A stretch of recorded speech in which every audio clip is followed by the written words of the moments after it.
Bíblia, por favor, no livro de Êxodo, Velho Testamento. Êxodo é o segundo livro da Bíblia. Tem uma palavra, a irmã Luísa está lembrando ali, quem está lendo a Bíblia em um ano, acabou de passar por Êxodo. Diga comigo, Geunde, diga Geunde. Gênesis, Êxodo, Levítico, Número e Deuteronômio. Assim você nunca vai esquecer o Pentateuco. Geunde. Geunde. Gênesis, Êxodo, Levítico, Números e Deuteronômio. E assim você aprende o Pentateuco e você não vai mais errar. Onde é que está número, menino? É no livro de matemática? Onde é que está Deuteronômio? Onde é que está Levítico, né? Essa é a regra que eu aprendi na escola bíblica dominical. E há muito tempo, não é tanto tempo assim não. E eu estou passando para vocês aí. Êxodo, capítulo de número 20. Amém? Nós vamos ler a partir do verso 1. Quem tem uma Bíblia, diga graças a Deus. Amém. E Deus falou todas essas palavras. Eu sou o Senhor, o teu Deus, que te tiro do Egito, da terra da escravidão. Não terás outros deuses além de mim. Não farás para ti nenhum ídolo, nenhuma imagem de qualquer coisa no céu, na terra ou nas águas debaixo da terra.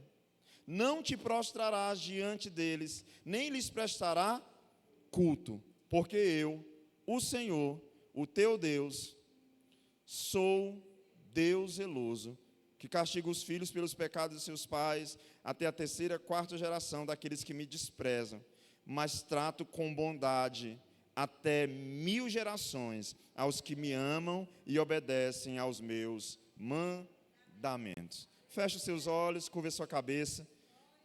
Pai, nós oramos ainda mais uma vez, e eu te peço, Senhor, se conosco, fale à igreja nesse momento.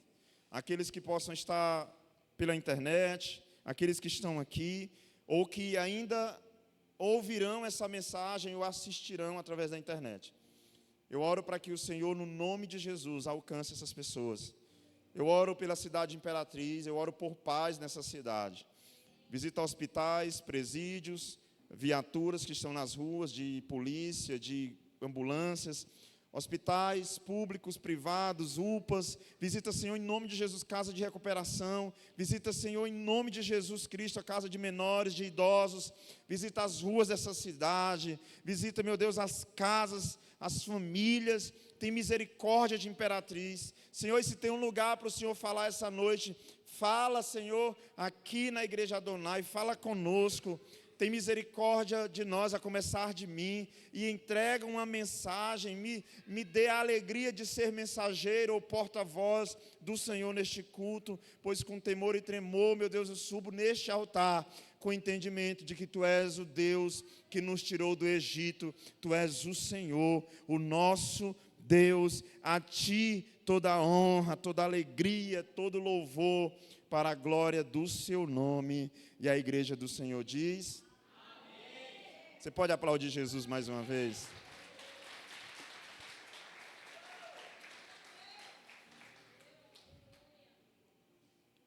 Passando pela Bíblia em Êxodo, na leitura de um ano, irmãos, nosso pastor presidente, sempre nos orienta que é bom ministrar sobre os pilares da nossa igreja, aquilo que nós cremos como missão, visão e propósito. Não é uma obrigação, não tem uma data, mas... orando ao Senhor, o Senhor me trouxe a direção de estar ministrando sobre esse assunto. Diga comigo, amar a Deus sobre todas as coisas. Esse é o primeiro pilar do nosso ministério e é o primeiro mandamento. Talvez você já veio em outro culto que foi ministrada essa mensagem, mas essa mensagem não é como as outras. Não é a mesma mensagem. Eu quero compartilhar algo diferente que o Senhor colocou no meu coração, irmãos, para esse dia. Queridos, nós estamos começando o ano, nós temos uma forma de nos movimentar como igreja, nós temos um perfil. Toda vez que você vai se cadastrar em uma rede social, em um aplicativo, ele te faz uma série de perguntas. Você baixa um Deezer, um Spotify ou outra plataforma de música, ele pergunta, o que você gostaria de ouvir? Né? El Chan, Raça Negra, e vai te dando várias opções. Ataíde Alexandre, Jair Adriane, vai te dando algumas opções. Gospel, e você escolhe, porque a plataforma não vai te lançar algo que você não queira. Da mesma forma, você baixou aí a Netflix, a Amazon, a Disney, então ele vai perguntar que gênero você gostaria mais de assistir. Então nós estamos todos os dias fazendo escolhas, e essas escolhas estão diretamente ligadas àquilo que nós cremos, aceitamos para a nossa vida. Pois muito bem, como cristãos existe um parâmetro da parte de Deus para tudo aquilo que eu vou aceitar na minha casa, para tudo aquilo que vai adentrar na minha família, para tudo aquilo que eu vou permitir no meu celular, para tudo aquilo que vai entrar no meu convívio familiar. Nós estamos falando do livro de Êxodo, nós estamos falando do grande mandamento de Deus para as nossas vidas. E talvez alguém possa dizer, pastor, mas eu não estava no Egito. Estávamos. A diferença é que o nosso Egito talvez tinha outro nome. O Egito de alguém aqui hoje talvez era Flyback, era Broadway. O Egito talvez aqui de alguém era Pipoca Dançante. Talvez o Egito de alguém aqui era Machinha. Era o Pancadão da ABB, sabe Deus o que mais. E o Senhor nos resgatou, diga graças a Deus. O Senhor nos tirou de um Egito, de uma Babilônia, irmãos, de um lugar de confusão, de perversão, de pecado. Mas, em nome de Jesus, por favor, atente para as próximas coisas que eu vou compartilhar. Porque eu tenho certeza que da forma que Deus falou comigo, Ele pode falar com a igreja do Senhor também. Amém? Eu sei que, de forma genérica, se eu perguntar quem aqui tem Deus acima de todas as coisas, talvez quase que de forma unânime, todos nós levantaríamos as nossas mãos e declararíamos, pastor, estou nesse grupo, claro, Deus acima de todas as coisas, né? É o Senhor, meu Deus, é Deus no céu, né? E eu aqui na terra, então é Ele, é sobre... Todos nós, talvez de forma genérica, falaríamos isso.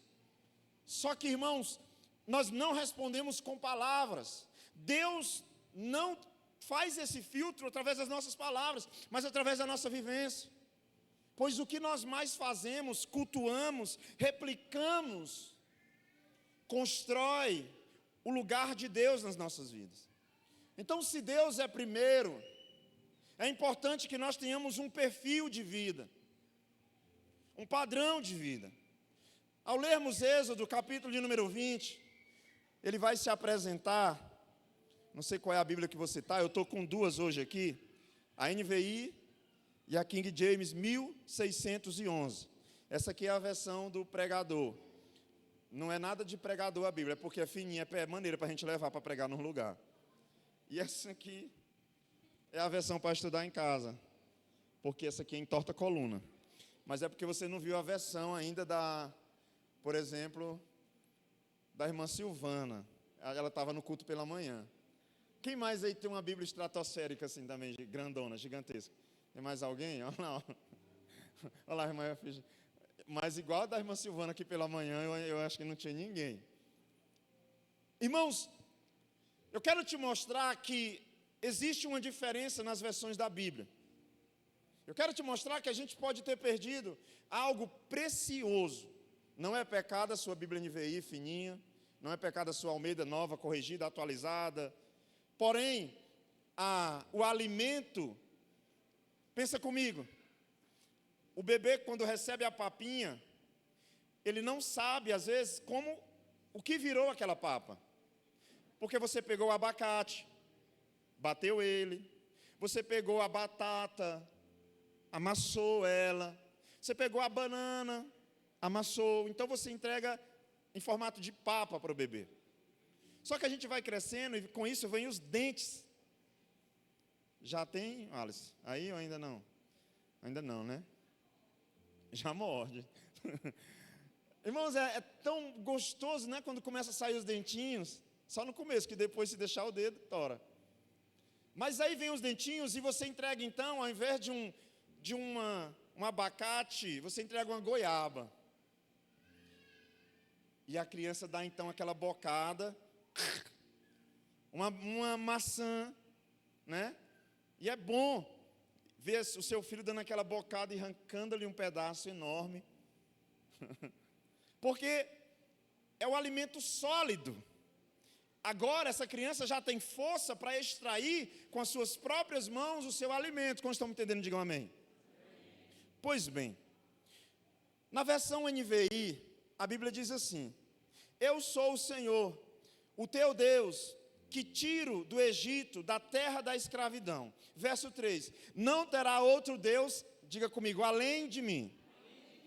Agora eu quero ler com vocês na versão King James, 1611. Outras versões também tem, irmãos. E diz o seguinte: e Deus falou todas essas palavras dizendo: eu sou o Senhor teu Deus, que te tirou da terra do Egito, da casa da servidão. Verso 3, não terás outros deuses diante de mim. E alguém pode perguntar: pastor, o que muda aqui? Muda tudo. Muda tudo, e eu te explico, irmãos. Uma simples palavra. Enquanto que na NVI a palavra é além, na King James ou em outras versões, quem mais tem a palavra diante? Diante, apareceu aí, diante. Você está com a Bíblia de uma versão muito boa. A palavra diante e a palavra além são diferentes. Pastor, mas não está na Bíblia? Está, mas um é alimento papa, o outro é um alimento mais maciço, é um alimento mais sólido. E eu explico. Quando nós lemos, não há outro Deus além de mim, isso tem um ar de exclusão, ou de exclusividade. Ou seja, tem outros deuses, mas não é para ter outro além de mim. Então, imagina que eu estou nesse altar, você que está de casa, e eu estou dizendo, eu estou no altar e além de mim tem um púlpito, uma mesa, um retorno. Ou seja, eu sou mais um neste altar.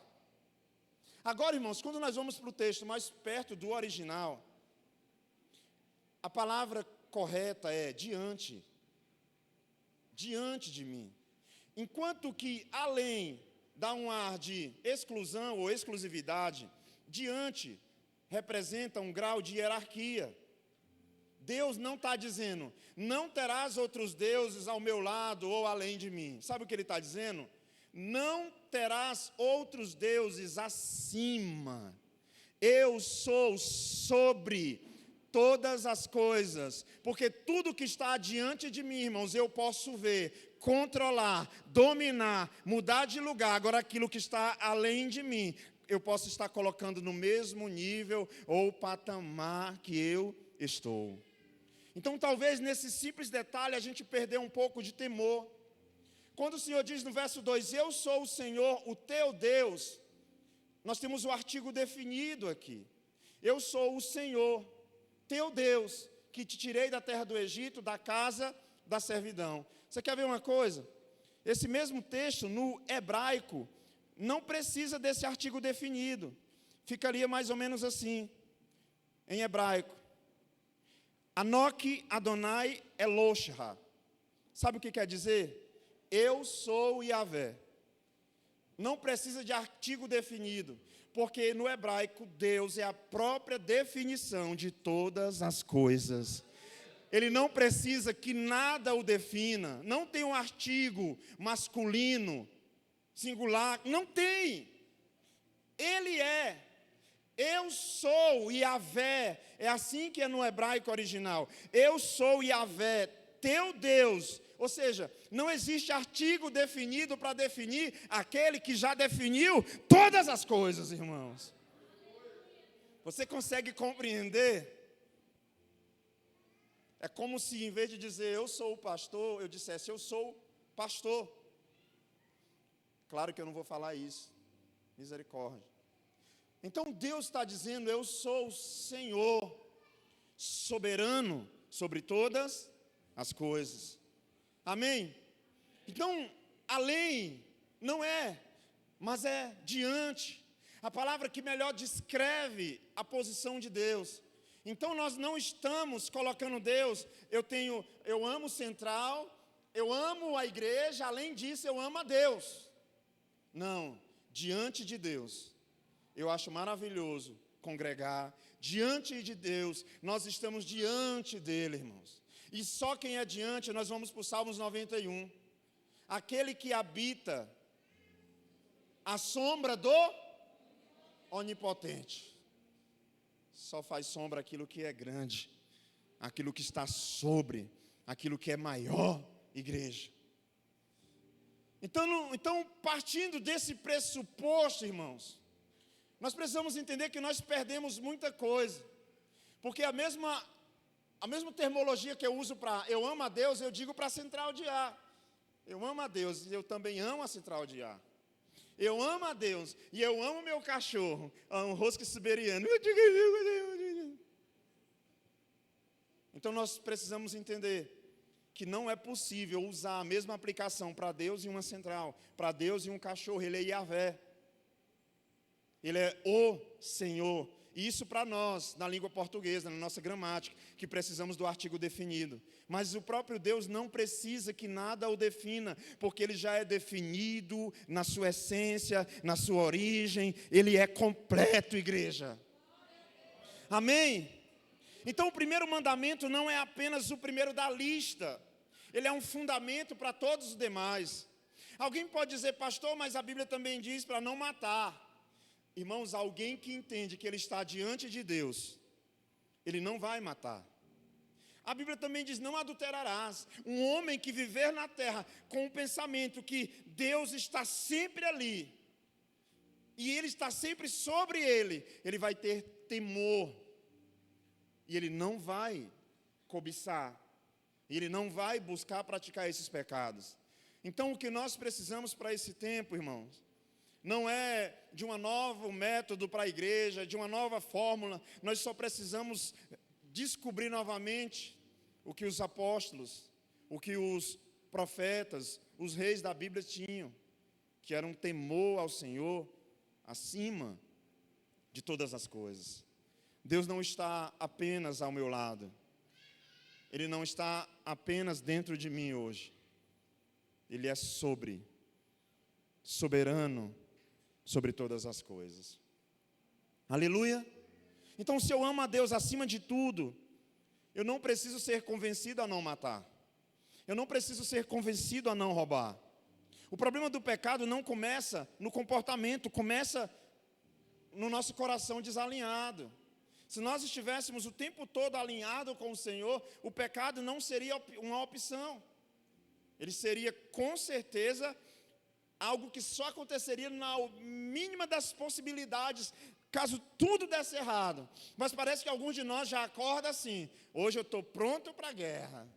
Pecado não vem de mim não, que eu estou facinho, diga misericórdia.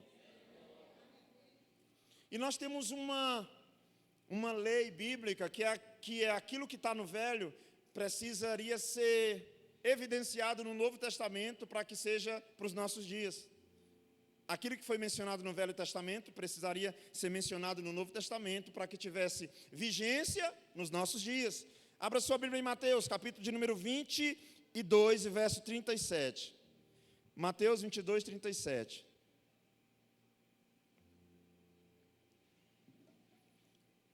Aqui é Jesus falando.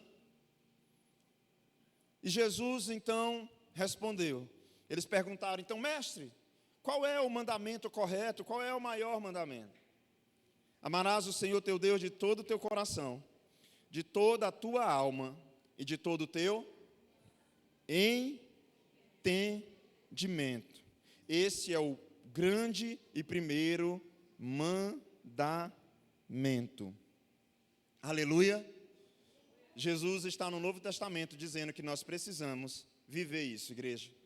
Jesus está no Novo Testamento dizendo que nós precisamos amar a Deus sobre todas as coisas, acima de todas as coisas. Mas quer ver uma coisa interessante? Anote aí. Deus não apenas me manda amá-lo, mas Ele me diz o porquê amá-lo. ele apresenta os motivos pelos quais nós devemos amá-lo. Aqui tem casais, talvez hoje, que já disse um para o outro: olha, eu te amei desde o dia que te vi. Não é mentira. Amor não. Talvez você se apaixonou, porque a paixão é cega. É como aquela canção, né? Doente de amor, enfim. Aí tem a versão gospel. Jesus é o Senhor, que te dá remédio e também te cura. Já viu? Um cara gravou a versão gospel. Eu ficava vendo o povo cantando aquela música. O cara disse que doente de amor foi procurar remédio na vida da noite, né? A paixão, ela é cega. Você se apaixona pelo físico. Só que o físico muda. Os que estão casados, iguais a mim, que já está passando de 10 anos aí, o corpo vai mudando, né? Você casa sem algumas características e as adquire, tanto beneficamente como maleficamente, não sei se eu poderia dizer assim, irmão Francinildo. 40 e quantos anos de casado, irmão Francinildo? Irmãos, aí os homens aqui no culto de homens querem competir com o irmão Francinildo. 52 anos de casado. Fazendo 53 já. Ei, irmão Francinildo, o senhor quase erra a data, vai apanhar em casa. Irmãos, eu posso acreditar que seja amor com o tempo. Porque com o passar do tempo nós passamos a conhecer a pessoa. Então, paixão é cega, amar é decisão. Você se apaixonou pela pessoa por causa do perfume que ela estava usando. Aí o perfume acabou, ele comprou um desses mais baratos, só que você já estava conhecendo essa pessoa, descobriu qualidades, defeitos, e apesar dos defeitos, você decidiu amar. Mas o apaixonado é por características, é por aparência, é pelo que tem. Tem pessoa que diz que te ama, mas se você perder aqueles 10 reais, meu irmão, já era. Aí sai fora. Já viu aquele amigo que diz que te ama, aí logo em seguida vem a frase: paga uma pizza para mim? Né? Não tem gente assim? Rapaz, eu te amo, me leva para sair depois do culto. Se você disser não, acabou o amor, meu irmão. Não tem mais amor não. Se você disser vamos, sabia que eu não te amava à toa. Então, Deus, ele não diz, me amem, e as pessoas ao questionar, ele diz, não importa, só me amem. Não, Êxodo capítulo 20, verso 2, o Senhor diz, eu sou o Senhor, o teu Deus, que te tiro do Egito, da terra da escravidão. Irmãos, nós temos em um único versículo, todo o Gênesis aqui, em um único versículo, nós temos a criação do mundo, nós temos o pecado, a perversão do homem, nós temos Deus aniquilando da face da terra o pecado, nós temos Deus dando redenção ao homem, nós temos o homem pecando de novo, nós temos o homem indo para o Egito, escolhendo ser escravo, nós temos esse Deus enviando um dos seus profetas, arrancando esse povo do Egito. Então Deus não está dizendo me ame simplesmente porque eu estou dizendo, Ele está dizendo me ame, porque o que eu faço por você, chover codorna do céu, a nuvem de dia, o fogo, à noite, eu que abro o mar e fecho com o faraó dentro. Ele não apenas diz, me ame, ele está te convidando. O primeiro e maior mandamento não é um peso, é um convite, igreja. Amar a Deus é a escolha mais inteligente que nós podemos fazer, porque você foi capaz de amar esse homem aí que é cheio de defeito. Os homens sempre têm mais defeito que as mulheres, né? A gente ensinou isso aqui no culto de homens, sexta-feira. Você foi capaz de amar essa mulher que parecia que não tinha defeito, mas tem também, né? Irmãos, a gente aprende a amar gente com defeito. Tem pessoa aqui que já prometeu várias vezes, ó, se tu aprontar de novo, se tu sair para a bola e chegar com esse meião fedido, se tu ir para o salão e diz que ia passar 100, passar 200 no cartão, está acabado. Ela falou isso 300 vezes e perdoou, está tudo bem de novo. Como não amar um Deus que nunca falhou, igreja, conosco? Como não amar um Deus que nunca errou? Ele diz: eu sou o Senhor, o teu Deus, que te tirei do Egito. Deus não exige amor sem demonstrar graça. Obediência é resposta, não moeda de troca. Deus não está barganhando com a gente, irmãos. Deus está dizendo: isso é o mínimo que vocês podem fazer. Nós não obedecemos para sermos salvos, nós obedecemos porque já fomos alcançados, igreja. Aleluia. Então eu pergunto a vocês, diante de tudo isso, o Instagram pode competir com esse Deus, irmãos? Você que está na live, eu não gosto muito de culto online, não. Eu faço quando é o jeito, mas quando eu posso, eu vou presencial. Às vezes a gente está na live, aí chega a notificação do TikTok. Aí você fica curioso. O que foi, menino, que meu vizinho postou? Às vezes você está numa live e chega a notificação do Pix, né? Aí você diz: será que foi R$1, 50, 500, 1.000, 1 milhão? E o pastor pregando: não se distraia. Aí você lá com: eita, deixa eu ver aqui o que é. Será que esse Deus que nos tirou da terra do Egito, irmãos, Ele não é digno que pelo menos no domingo à noite, no horário de culto, eu consiga ser exclusivo dEle? Que eu consiga dar uma atenção para Ele? Que eu consiga dar glória a Deus a Ele, mesmo que uma das centrais tenha dado defeito. A gente vai dar manutenção. A abençoada aí, uma delas deu defeito, hoje parece estar um pouco mais quente.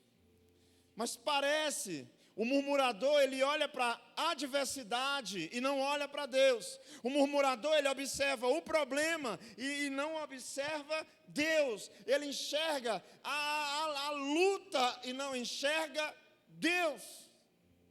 Você pode estar lá em João Pessoa, no Porto de Galinha, você pode estar nas Maldivas, você pode estar no lugar mais lindo, vai ter dificuldade. E algum de nós prefere olhar a dificuldade. Nós preferimos olhar o obstáculo. Irmãos, Deus não pode ser comparado. Deus estava dizendo: não existe outro Deus diante de mim. Ele estava dizendo: nada pode competir comigo na sua vida. Eu quero ser Senhor da tua vida. Nada pode ocupar o lugar central que deve ser meu na sua vida. Nada pode definir sua identidade mais do que eu. Então, esse é o filtro, esse é o parâmetro. Ídolo não é só um objeto que você compra, coloca lá, pega nele, diz: me abençoe. Ídolo, irmãos, é tudo aquilo que governa as nossas decisões. Tem pessoas aqui que para comprar um veículo não ora, porque tem o dinheiro. Para que orar? Tem pessoas que para começar a namorar com alguém não quer saber o que o pai e a mãe pensam, porque já é dono do próprio umbigo. Para que consultar? Mas eu aviso, vai dar errado, para não falar outra palavra. Enfim. Quando Deus diz: não haverá outro Deus diante de mim, Ele está dizendo: defina as suas prioridades. Porque aquilo que roubar mais o seu tempo, talvez será um senhor na tua vida. Diga misericórdia. E nós temos alguns senhores nesse tempo: o dinheiro, o sucesso, o trabalho, o ministério, a família, o prazer, até o próprio eu. Aliás, o pronome eu, a primeira vez que ele aparece na Bíblia, quem usa é o diabo, irmãos. No livro de Isaías, Lúcifer diz: eu subirei ao mais alto céu e serei semelhante ao Altíssimo. Quando ele faz isso, Deus repreende aquilo e lança ele com a terça parte dos anjos. Cuidado com o emprego do eu. Quantas vezes a gente diz: eu não estou satisfeito, eu não estou feliz, eu não... Epa! Né? Parece que tudo gira em torno... Eu sou a primeira pessoa aqui, a única. Eu sou exclusivo aqui. Então nós precisamos ter esse cuidado. Existem deuses modernos. A televisão. Eu não sei se alguém viu um vídeo de duas crianças, acho que desengataram o freio de mão do carro do pai, ele desceu ladeira abaixo, capotou algumas vezes, né? Alguém viu esse vídeo essa semana? Aí o pai, a princípio, grita, né? Sai, menino, o menino pula fora do carro. Aí ele vê o prejuízo e ele diz, quem foi? Só que rapidamente ele recupera a consciência, né? Dá um abraço nas crianças ali. A imagem não dá para ver direito, mas acho que ele chora ali. Porque ele entendeu que a coisa mais preciosa estava intacta. O carro, a gente pode fazer um pix para ele, cada um manda R$1, né? Ele compra outro. Já não disse amém. Aí, irmãos, o bem material, aquele pai rapidamente entendeu que recupera. Mas o bem maior ali é a vida dos seus filhos. Então ele abraça eles e diz, está tudo bem, meus filhos, está tudo bem, vocês são mais importantes do que isso. Então a nossa vida está sempre voltada para aquilo que é mais importante. Quer que eu te prove? Pessoas que são mais importantes para nós, quando ligam, normalmente você atende. Mas quando não é tão importante, você não conhece o número, você olha assim e diz, deixa isso para lá. A princípio vou ensinar aqui. Marido, se for a esposa, atende, moço. Dá errado depois. Atende. Pastor, mas eu estou na reunião. Explica para o chefe. Quem está ligando é a chefona aqui, acima do senhor, então deixa eu atender. Esposas. Ô esposas, atenda quando for o marido, vigia. Senhor, eu repreendo toda a unção de mulher que não é boa de atender telefone e responder mensagem.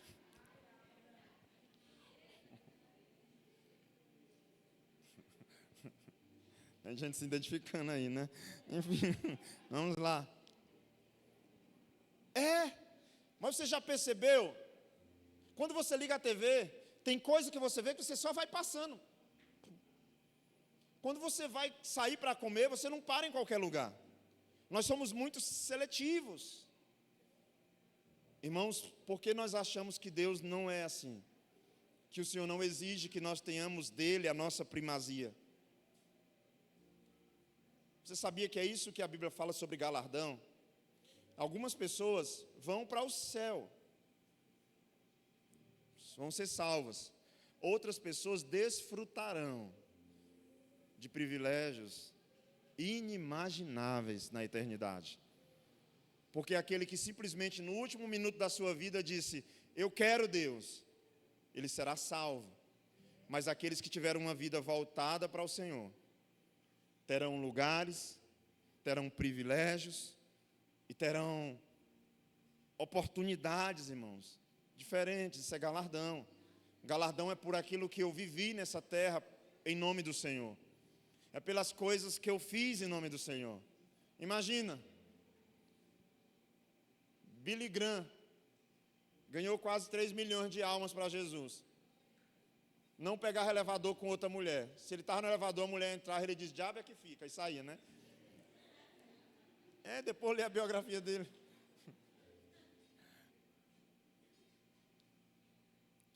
Viajou mais de 185 países pregando o evangelho. Morreu, foi conselheiro dos presidentes americanos. Aí está o Luquinha, em Imperatriz, no Bacuri. Não sou eu, só estou usando meu nome.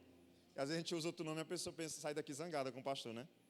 Apronta a vida toda, no último minuto, tá bom, Deus, já que não tem outra escolha, é ir para o inferno ou para o céu, eu queria ir para o céu mesmo. Aí Deus vai e diz, tá bom, você vai para o céu. Imagina agora essas duas pessoas no mesmo lugar, na eternidade. Aí um diz, e aí, Billy Graham, o que tu fez? Ele conta. E tu? Não, eu bebi, no último minuto eu... Irmãos, não pense que todas estarão da mesma forma. A Bíblia fala de galardão. Galardão é uma recompensa eterna para quem na terra viveu na presença de Deus. Então, alguns serão apenas salvos. Outros terão o privilégio de desfrutar de coisas celestiais das quais nós nem somos capazes de imaginar.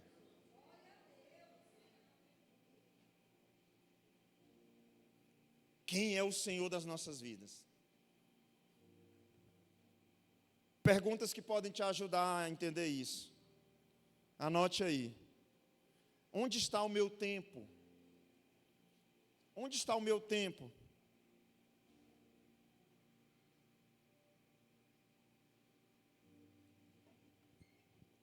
Onde está o meu tempo? Primeiro. Segundo, onde está sendo colocado o meu dinheiro?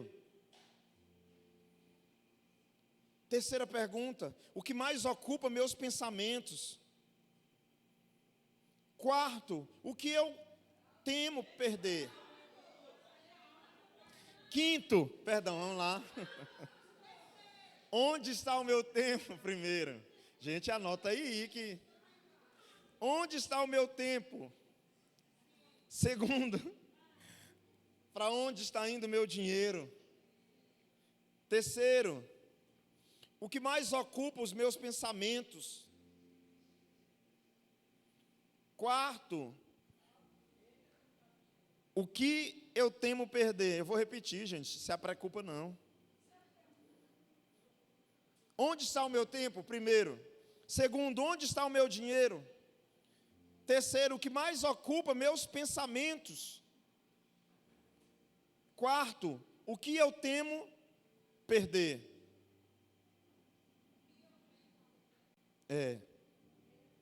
Quer ver uma coisa? Abra sua Bíblia no livro de Salmos, capítulo 27. Salmos 27.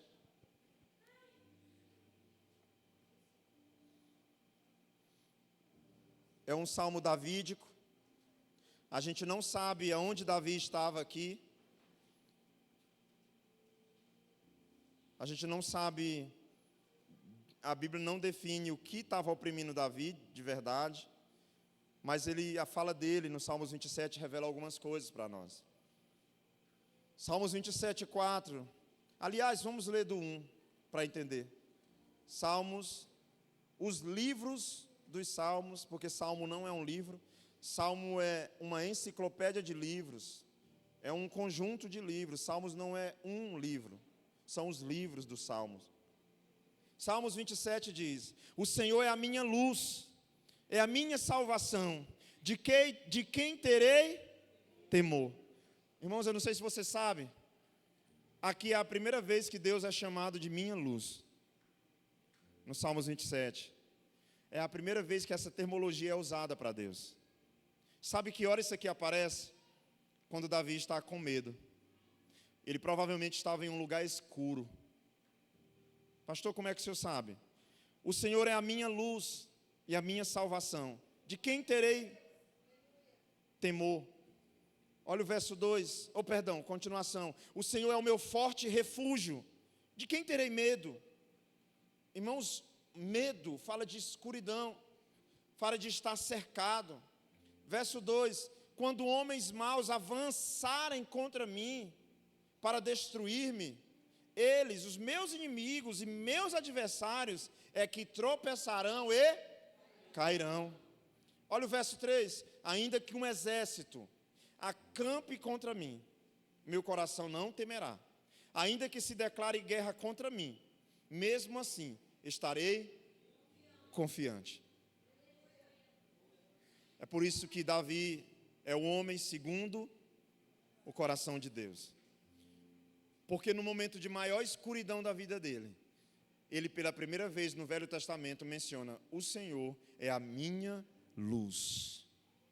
Ele está dizendo: ainda que eu esteja no lugar mais opressor, ainda que um exército acampe contra mim, ainda que os meus inimigos planejem contra mim, tramem contra mim, o Senhor é a minha luz e a minha salvação. De quem terei temor? Ele está dizendo de quem? Quem pode ser como Deus que é soberano sobre todas as coisas? Irmão, será que a gente diz isso na hora do medo, na hora da angústia? Esse texto revela como esse homem via Deus. No verso 4, ele diz: uma coisa pedi ao Senhor, e a buscarei, que eu possa viver na casa do Senhor todos os dias da minha vida, para contemplar a bondade do Senhor e buscar a sua orientação no seu templo, para contemplar a bondade. Em outras versões aparece a palavra beleza, a beleza de Deus, para contemplar a beleza. Alguém tem a versão que diz beleza? Temos uma aqui, mas alguém diz a palavra beleza? Mais um lá, mais um ali. Você sabia que essa palavra beleza aqui no original é importância? Então todas as vezes que alguém na Bíblia falou da beleza de Deus, ele estava dizendo que Deus era a coisa mais importante da vida dele. Então belo não é alguma coisa sem significado, belo é aquilo que é importante. O salmista estava dizendo: tu és o ser mais importante da minha vida. Tu és o Deus da minha vida, tu és a luz da minha vida, tu és o Deus da minha salvação. A quem terei medo? De quem terei medo? Amar a Deus sobre todas as coisas, irmãos. Esse é um tempo que Deus está afunilando a igreja. Tem gente que já está pedindo para sair. Escândalos e mais escândalos. Observe os noticiários. Como diz a canção antiga do Coros, o rádio conta e na televisão a notícia mostra a situação. Gritam sirenes, procuram solução e o motivo ninguém sabe a razão. Pai procura filho, depois procura essa música. Está acontecendo. O que sai no rádio? Irmão da igreja mata o outro por causa do lanche na hora da saída, né? Você já viu que essas coisas têm aumentado? Filho mata pai por, sei lá, ciúme da moto. Está acontecendo, irmão. Está banalizado. E uma pessoa me disse esses dias: é por isso que eu estou desacreditado, pastor. Eu falei para ele: é por isso que cada vez eu acredito mais em Deus. Porque o que para alguns é desistência, para outros é se apegue ainda mais ao Senhor. Porque nada do que está acontecendo muda quem Deus é, irmãos. A maldade sempre aconteceu, a maldade sempre existiu. Sabe qual é a diferença? É que Deus, no tempo mau, nós revelamos o nosso coração. Então Deus não vai deixar de ser buscado nesse tempo por aqueles que o amam verdadeiramente. Mas eu sei que ele cada vez mais será buscado. Então nós estamos sendo afunilados. Aqueles que amam o Senhor de verdade vão permanecer. Mas aqueles que adoram a Deus por conveniência, porque é perto da sua casa, porque o ministério de louvor cantou a música que ele gostava, essas pessoas aos poucos vão perceber que o coração dela não estava o suficiente em Deus para permanecer no dia mau. A Bíblia diz, Jesus, Mateus 22, amar o Senhor de todo o coração, de toda a alma e de todo o entendimento. 3 coisas. Coração fala de afeto, desejo. Coração fala de afeto, desejo. A alma fala de identidade, de vida interior e entendimento de pensamentos e decisões. Coração fala de afeto, desejos. Eu preciso desejar a Deus. Eu preciso ter afeto por Ele. Você passa uma semana sem falar com a pessoa que você ama. Se passar, apanha. Quem é casado? O solteiro, talvez termine o namoro. A alma fala de identidade. Amarás o Senhor de todo o teu coração, de toda a tua alma. A alma fala de vida interior. E entendimento fala de pensamentos e decisões. Deus não divide a sua glória com ninguém, irmãos. Nenhum de nós ama a Deus perfeitamente. Eu queria deixar bem claro isso, a começar de mim. Nenhum de nós ama a Deus perfeitamente. Você diz: pastor, é claro que eu amo. Deixa ele pedir teu filho. Deixa ele dizer: não tem esse carro que você acabou de comprar, deu 30 mil de entrada e financiou os outros 100? Pois é, oferta a ele. Não, Deus, calma aí, tudo tem limite. Nenhum de nós ama a Deus perfeitamente. Nós somos errados e falhos em amar Deus, irmãos. Isso é uma verdade absoluta. Mas eu tenho uma boa notícia. para nós, irmãos. Romanos capítulo 5 e verso 8. Sabe o que diz nesse texto? Mas Deus prova o seu amor para conosco, em que Cristo morreu por nós, sendo nós ainda pecadores. Você sabe qual é a boa notícia? É que apesar de nós não sermos capazes de provar esse nosso amor por Deus, Ele já provou o amor dele, dando o seu Filho por nós, sendo nós ainda pecadores. Aleluia! Jesus viveu o primeiro mandamento perfeitamente. Amou o seu Pai sobre todas as coisas. Morreu pelos nossos pecados. Se ressuscitou para restaurar o nosso amor por Deus. Jesus viveu o primeiro mandamento. E ele nos orienta a amar a Deus como Ele amou.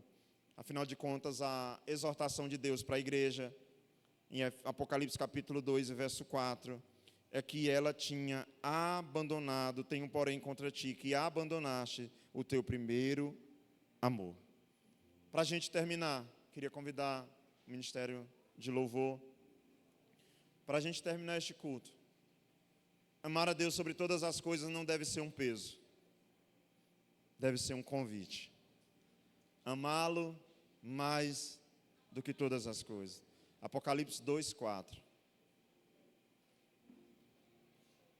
Amá-lo mais do que todas as coisas não deve ser um peso, é um convite. Amar a Ele absolutamente, porque Ele é o único Deus que nunca falhou conosco. Nunca falhou e nem vai falhar. E amar a Deus sobre todas as coisas, colocando Ele no centro de quem realmente sustenta a nossa vida e todas as demais coisas. Aleluia. Que nós sejamos encontrados capazes de amar a Deus sobre todas as coisas na nossa vida, no nome de Jesus. Nós vamos orar nesse culto.